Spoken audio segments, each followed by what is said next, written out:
KnittingPodcast.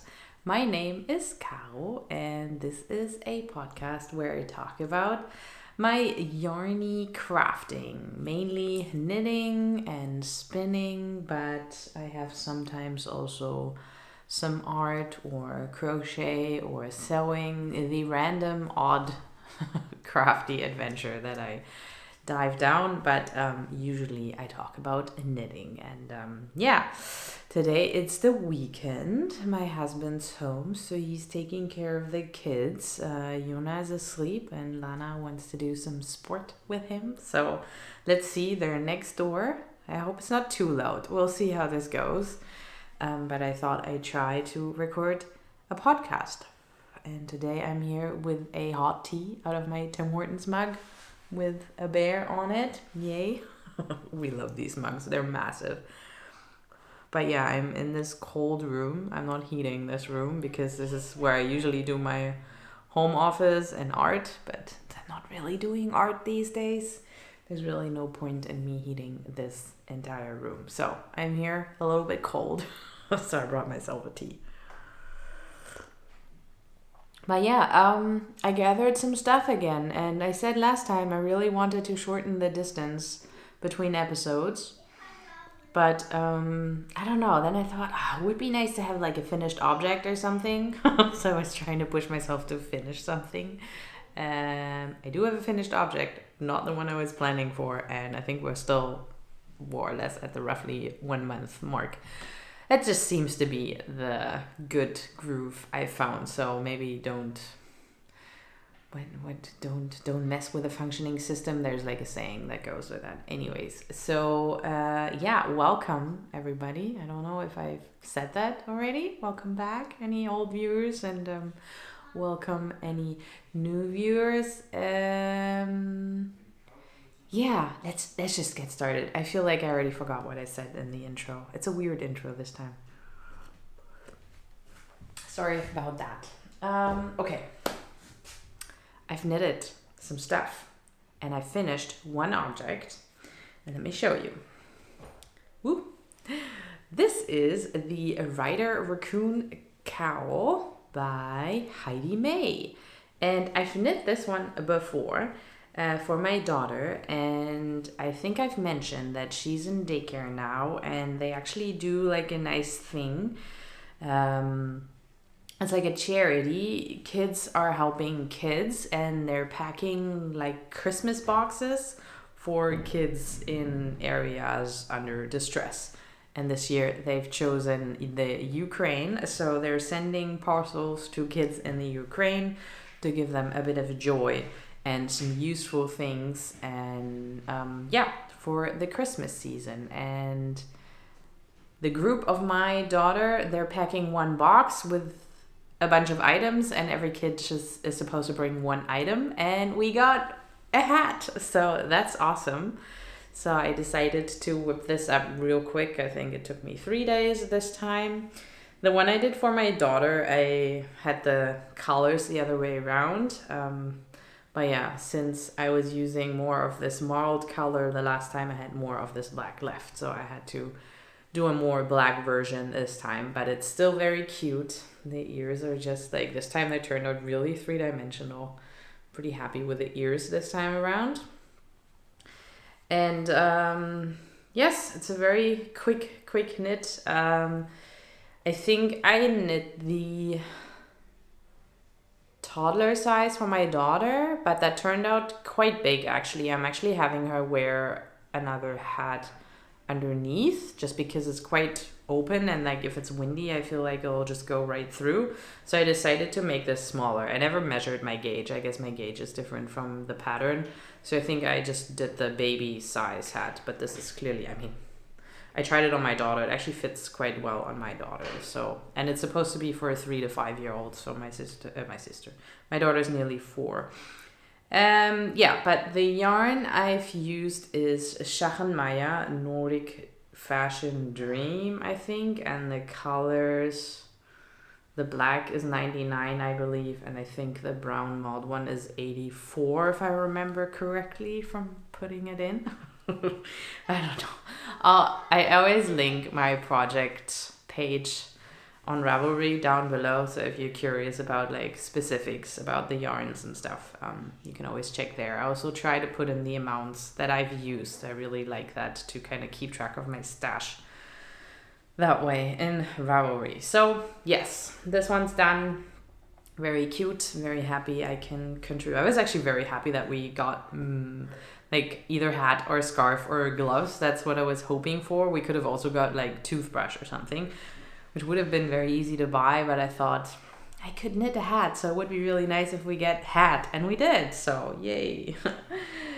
Okay, so that's my only finished object. Last time I had the mending section in the second place, so I'll just do that this time again, and I'm very, very surprised that I even worked on this. I really didn't think I would actually start mending these socks that I've shown you last time. But I did, and I'm actually done with one sock already. So the reason why I actually did it was because there's a video going around, and I try to find it and link it down below. It has like 24 million views, so most of you probably have already seen it. But it was about how to mend a hole in a knit fabric, and it looked so interesting that I wanted to try. So this is how it looks when it's done.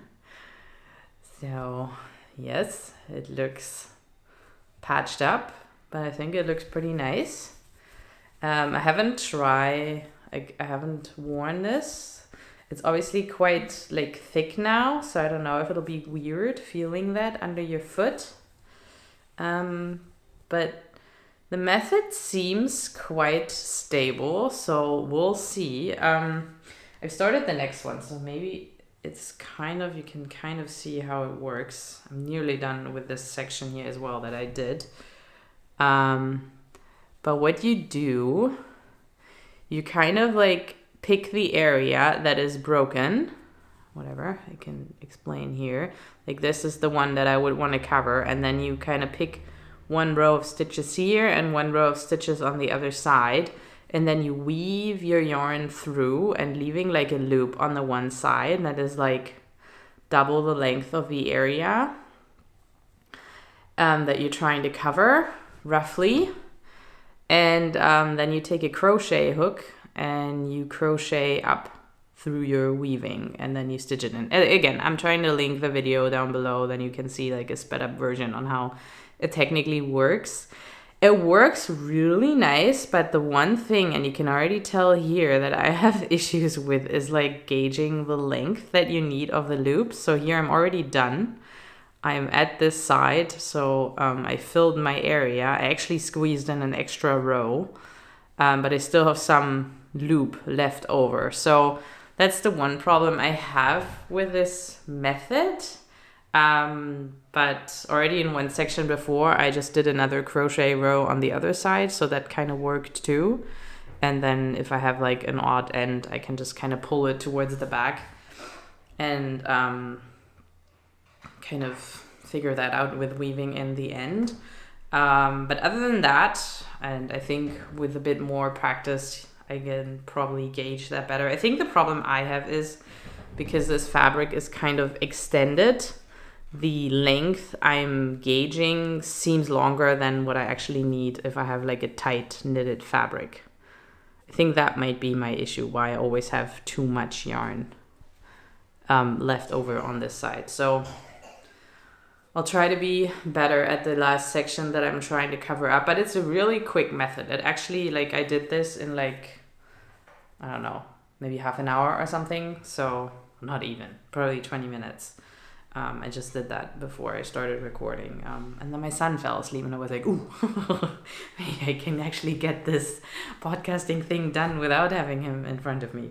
So yes, so that's where I am. I'm not done with the first sock. I'm hopefully gonna finish this today, actually. That would be nice, so that I can start wearing it. Maybe next time I can show you the finished mending project and tell you how it feels wearing it too. But yeah, so that's my mending.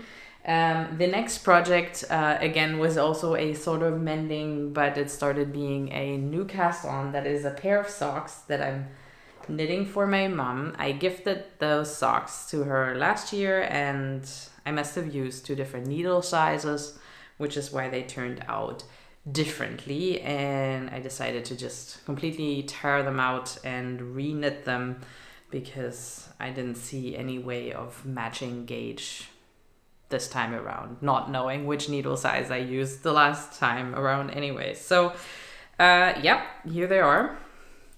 It's the Curio socks by Andrea Mauri, even though I'm just incorporating the stripy slip stitch texture into my vanilla sock pattern. So I started up top with a 1x1 rib, and then I did this nice stripy stuff, and I actually also knit the cuff.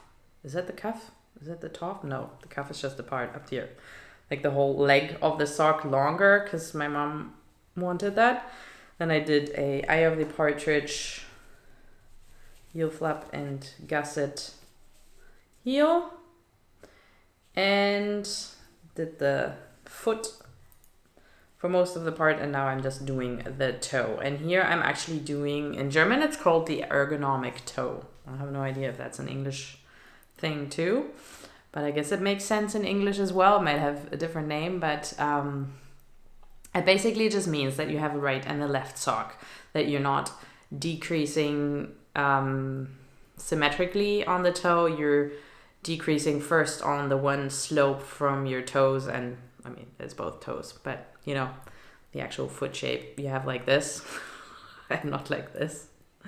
So, and you obviously start increasing the right side on the right sock and the left side on the left sock first, and then you just do the last few rows also on the big toe area.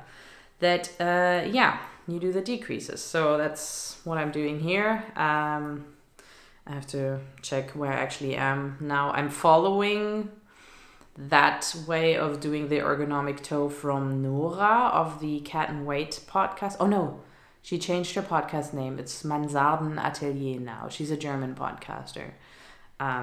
Really nice girl. I love watching her podcasts. Unfortunately, she's not recording them very often anymore, I guess because of work and life and all that. But yeah, anyways, she released a free pattern of how she does her vanilla socks, and she does the ergonomic toe, and I like it. So I'm trying that to make that for my mom and see how they fit her. Anyway, so it's just the first one. Haven't started on the second yet. And yeah, I did extend it a little bit, and that meant that I ran out of the contrast color.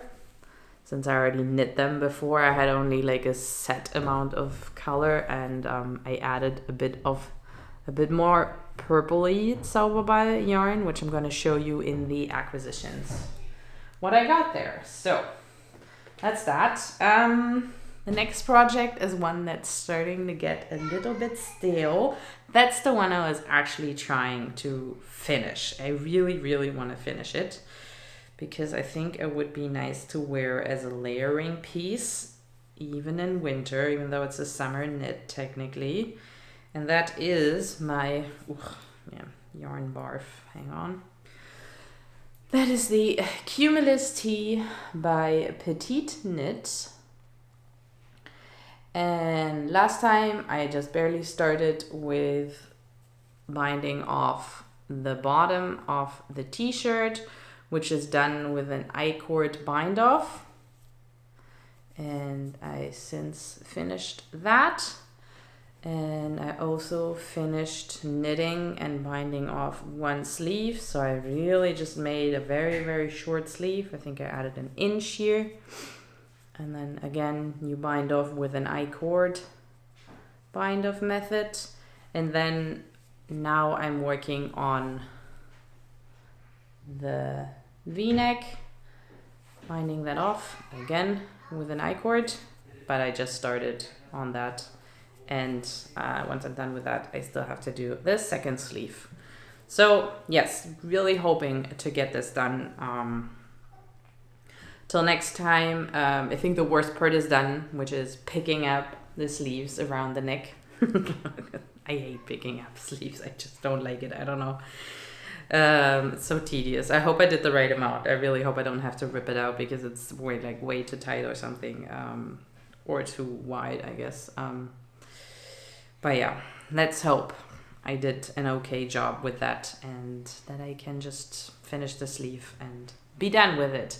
I'm knitting this with Pima cotton yarn, 100% cotton, and I hand dyed it using a natural dye method with indigo, and I'm really happy with how the color turned out. It's just a nice lively blue color, and yes, really want to have this done. This is becoming totally a project knit for me. I want to have the finished object. I'm not enjoying the process anymore, but it was nice to knit in the summer. It's just really, I don't know, it just feels weird knitting cotton in the winter. Is that a thing? It's just weird. I wanna knit with the woolly wools at the moment, which is my next project, which I'm really loving, and I'm excited about it. But let me have a sip of tea. Yeah, no, it's a little bit more manageable from the heat. Yeah, so the next project I'm working on is the men's Aran jacket from Yoko Hata. I think the designer is. It is a pattern out of this book, Aran and Ganzi, which is written in Japanese. I do not speak Japanese, but Japanese patterns basically just follow a very strict pattern. You basically just have a big chart with like all the length and all the amounts of like rows and stitches and stuff that you need. There's not that much description to begin with, so it's so far working well, but I'm still working off the charted sections with all the cabling, so there isn't any language issues anyway. So we'll see once I get into the pockets and the putting it all together how I'll fare. But I feel like I've done a few garments that have a sewn together construction, so even if I don't get the Japanese, I feel like I might manage. So I'm quite optimistic when thinking about this project. And yeah, so last time I finished one front panel. Since I've also finished the second one, they really look like they're not the same size because this one's heavily blocked and this one isn't, but they are the same size technically. Hopefully it'll block out to be, but I'm assuming it is because it's exact same number of rows. I have a row counter going, and yeah, I'm working my way up the back currently. Need more yarn here. But yeah, I'm also already started on the decreases, so this should not take that much longer. But yeah, I've been kind of a little bit busy traveling.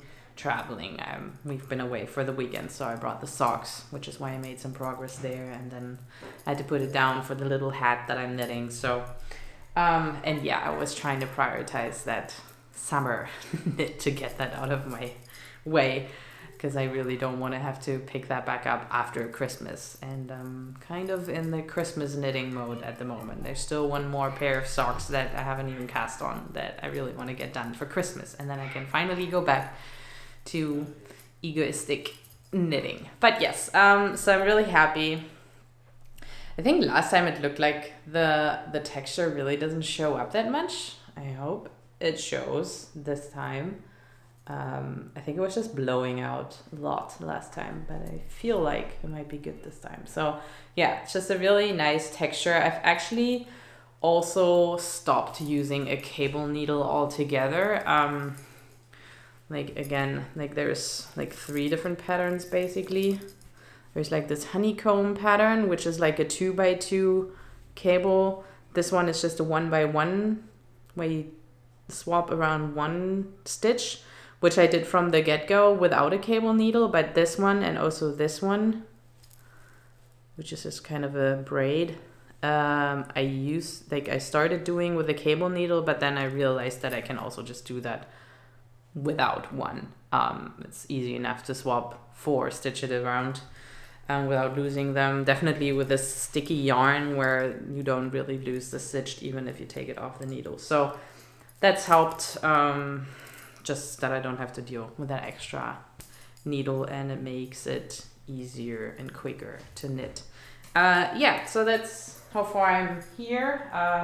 Obviously there's still all the sleeves that I need to knit, so I think I'll get it done, but it's not like that I have like way too much time or I'm like way ahead. Like last time I thought maybe I should slow my roll with that project, but I mean I did.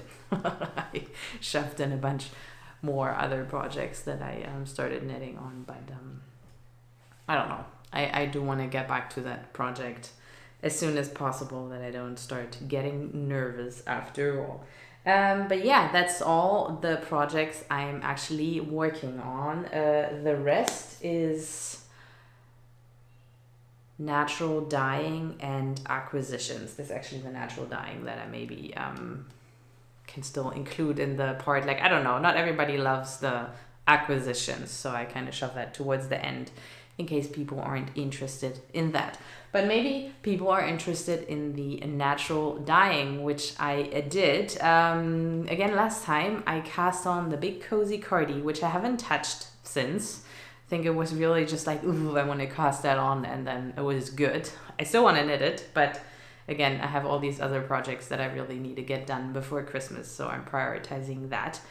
But I was still on the lookout for a dark brown for the cowl section of the big cozy cardi. I'll probably put in a picture that you know what I'm talking about.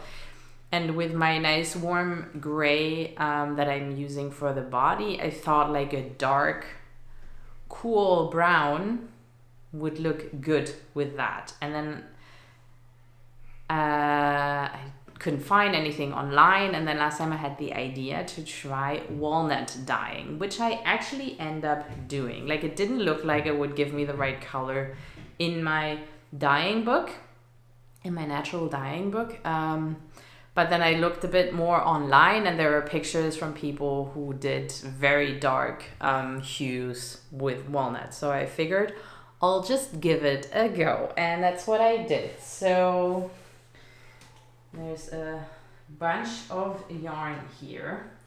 So maybe let's start with the test strands. And I have these two that were my test dyeing strands. I think this is Blue-Faced Leicester with bamboo, or maybe just Blue-Faced Leicester. It's blowing out a lot.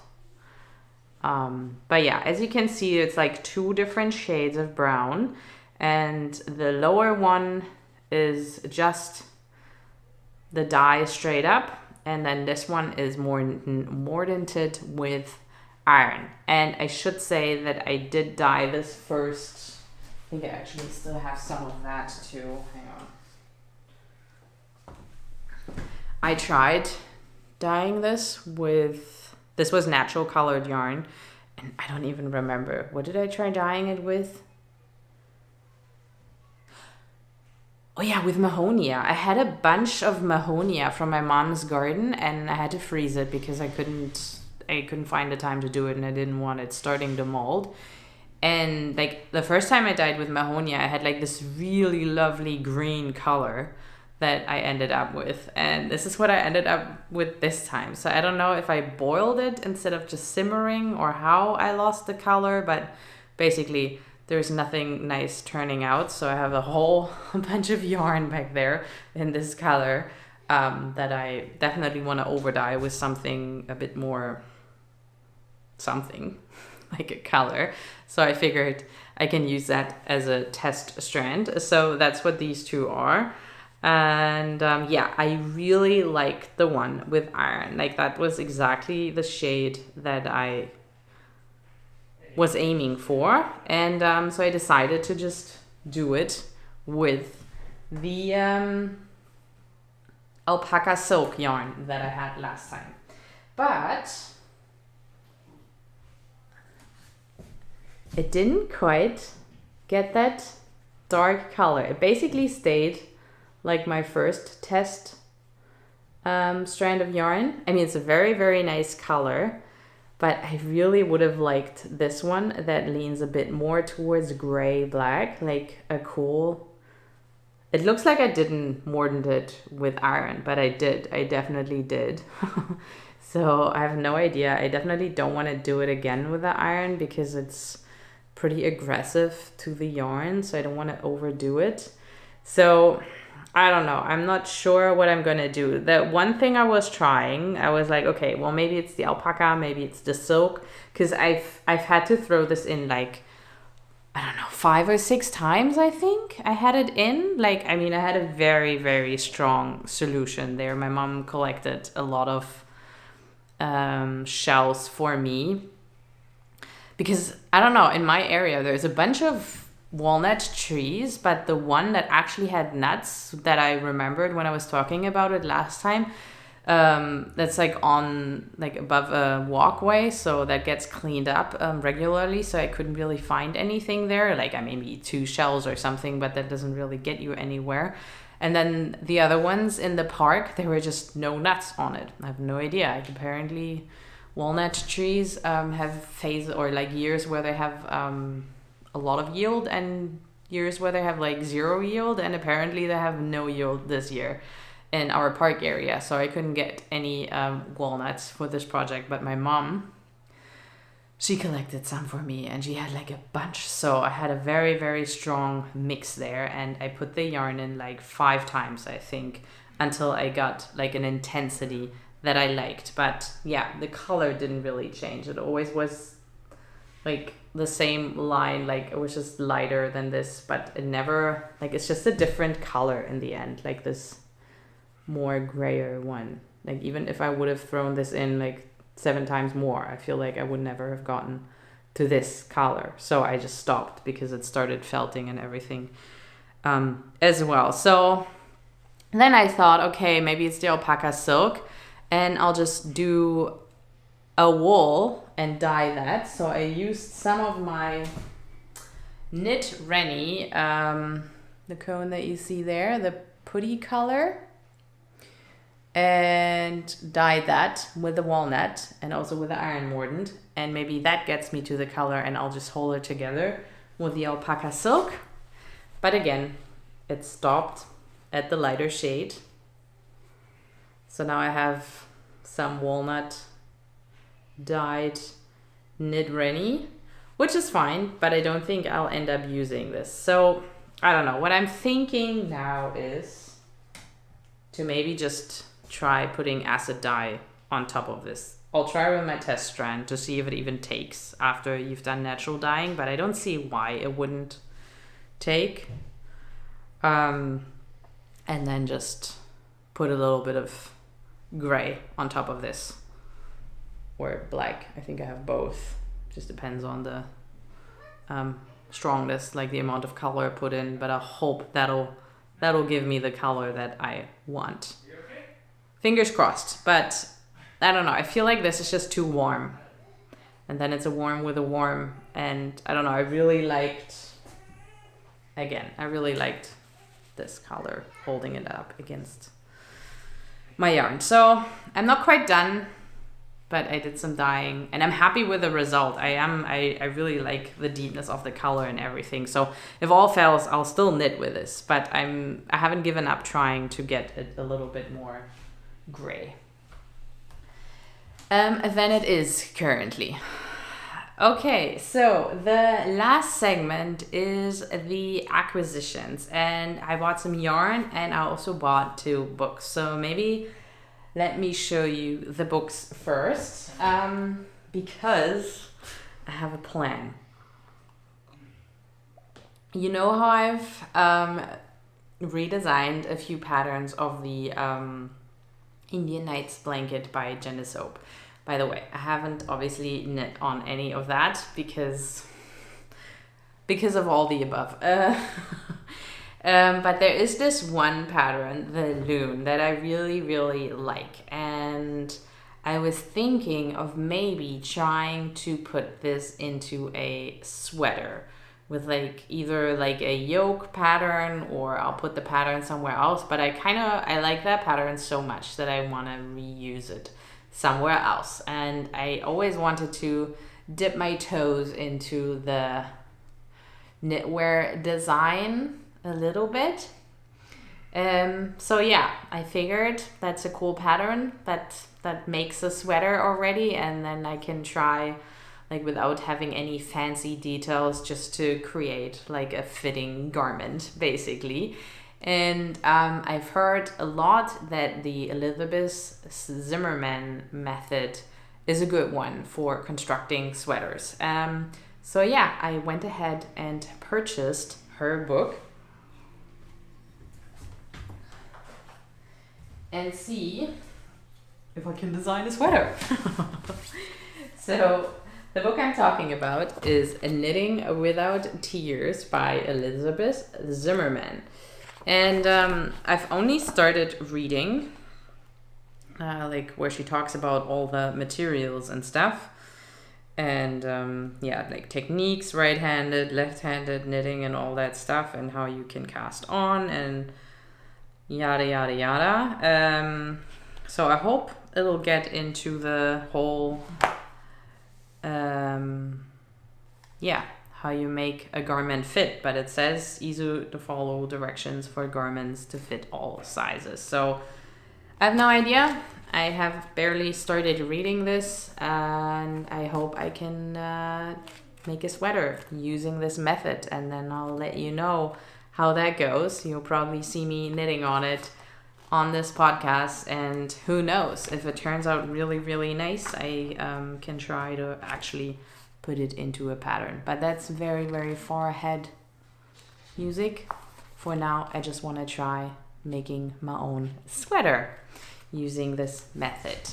So yeah, wish me luck on that. But that will probably definitely not start before January. I don't see myself starting that project before then.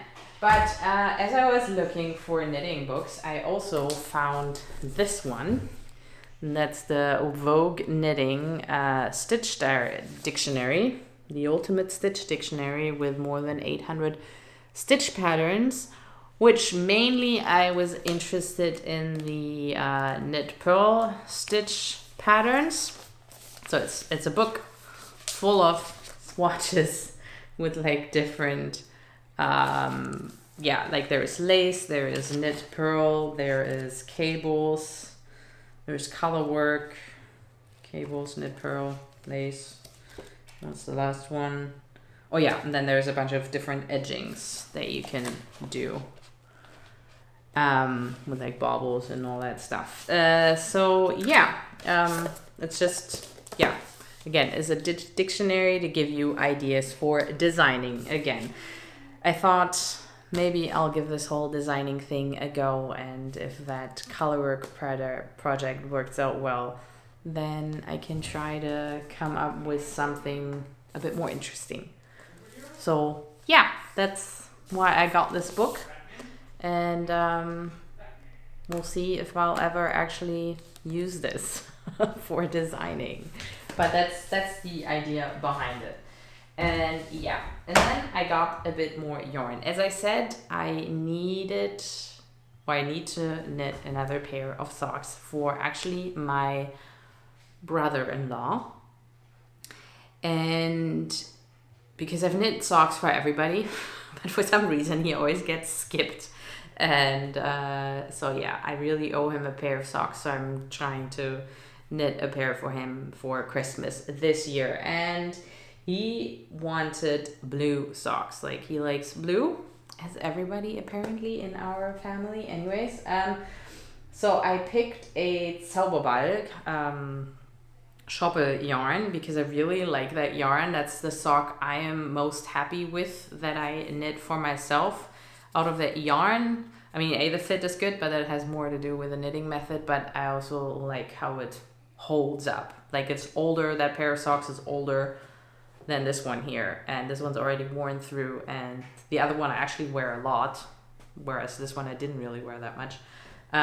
So yeah, it just holds up nicely as a sock yarn, and it's fun to knit with all the changing colors. So I figured I'm gonna buy a ball of yarn for him in blue.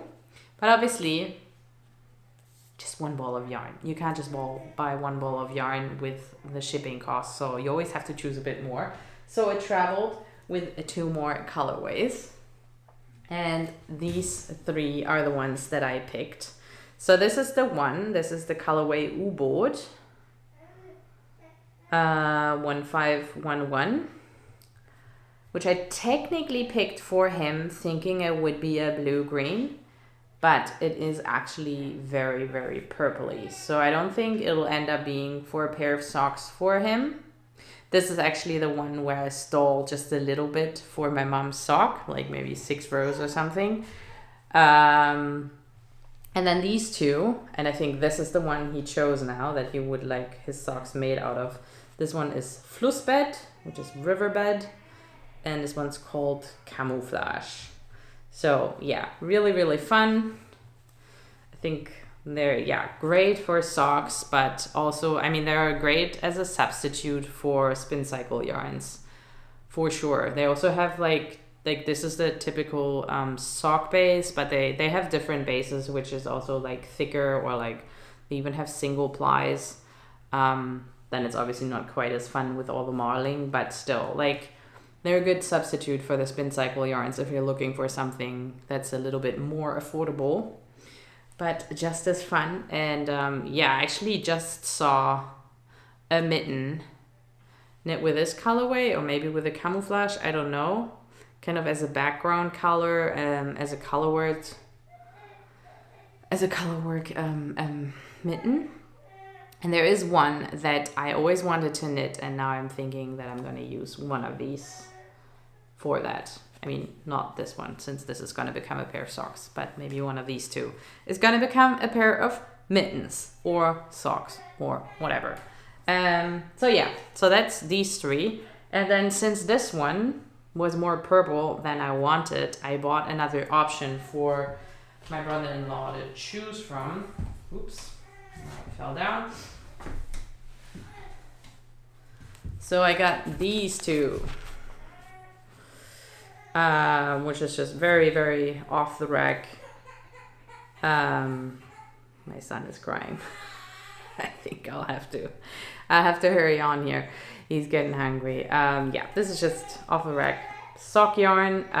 This one was a blue that I thought he might like, which is Meilenweit Merino Extra Fine, which is 75 wool, 25 nylon, and it's Lana Grossa. And this one is also Lana Grossa Meilenweit, but I don't know. I put the ball band somewhere else and I can't find it now. I'll put it down below, but I really like this color too. This is actually the yarn I used for mending my socks, which I thought kind of fit the best to that color that I had going there.